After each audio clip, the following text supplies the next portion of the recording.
বাড়িয়ে আসন্ন আবার এই উপজেলার নির্বাচন এসেছে 21শে মে।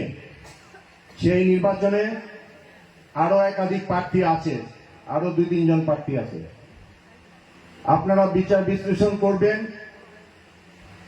যে তাদের যে যোগ্যতা এবং দুইবারের যে অভিজ্ঞতা, সেগুলো কোনো অংশে আমার কম আছে কিনা না বেশি আছে, এবং আমার এই 10 বছরের কর্মকাণ্ডে কোন রকম ত্রুটি আছে কিনা, কোন রকম দুর্নাম, কোন রকম ভুল ভ্রান্তি আছে কিনা, সেটা বিচার বিশ্লেষণ করে আমি চাই এই আমার প্রাথমিক শিক্ষা পরিবার আপনাদের দোয়ায়, আপনাদের সহযোগিতায়, আল্লাহ যদি চায় আবারও 21শে মে নির্বাচনে বিপুল ভোটের মাধ্যমে আপনারা সহযোগিতা করবেন আমাকে জয়যুক্ত করে এই আসনে বসানোর জন্য।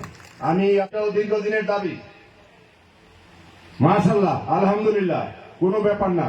এই 1000 শিক্ষক যদি মহান রাব্বুল আলামিন আমাকে নির্বাচিত করে, অবশ্যই 3 মাসের মধ্যে প্রত্যেকটি আমার এই প্রাথমিক শিক্ষা পরিবার কক্সবাজারে 2 দিনের সফর করবে ইনশাআল্লাহ। সকলকে ধন্যবাদ।